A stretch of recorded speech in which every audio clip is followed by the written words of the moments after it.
Oi, hutan. Lu mungkin pernah lihat berita dan di headline-nya ada foto hutan yang udah botak.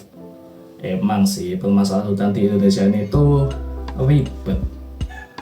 Hutan bukan cuma diartikan sebagai kumpulan pohon doang, tapi juga merupakan ruang hidup di mana memiliki berbagai macam manfaat, baik dari sisi ekologis atau dari sisi ekonomis. Di sini, gua Thailand Kendra dari PWK UGM 2025 bakal coba ngejelasin konflik pemanfaatan hutan untuk masyarakat adat dan untuk kontrol negara. Simpelnya, masyarakat adat sama pemerintah tuh ada konflik kepentingan. Masyarakat adat nganggap kalau dari dulu mereka terbukti mampu buat ngejaga kelestarian hutan.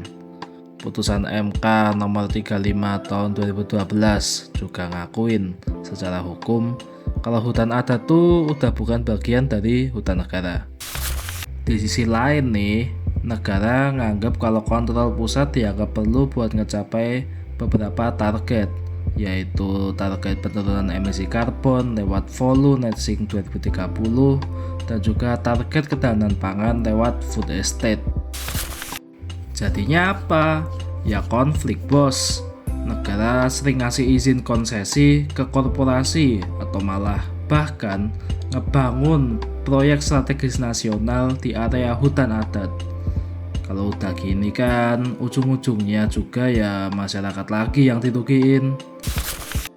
Nah, melihat realitanya, gua sebagai perencana nggak bisa mihak ke satu sisi. Gua ngeliat kalau pengelolaan hutan kudu dilakuin secara kolaboratif biar bisa ngewujudin komunitas yang berkelanjutan. Simpelnya banget, kalau hutan full dikelola pemerintah bakal nimbulin konflik. Tapi kalau full masyarakat adat yang ngelola, rawan ada pembalakan liar dan masalah-masalah lain karena kontrol yang kurang. Nah, terus solusinya apa sih kira-kira? Pertama, perlu dilakuin pemetaan hutan adat yang bakal diregistrasiin ke BRWA, yang mana hasil registrasi ini bakal jadi bukti buat netapin hutan adat di Kementerian LHK. Kedua, perlu ada registrasi peta hutan adat ke dalam dokumen perencanaan kayak RT/RW, RDTR. Hutan adat bisa dizonasi sebagai kawasan strategis provinsi berbasis sosial budaya.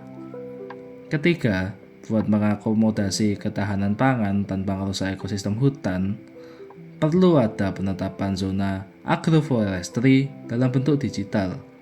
Kalau udah digital, kelestarian dapat diawasi dengan data satelit lewat e-forestry.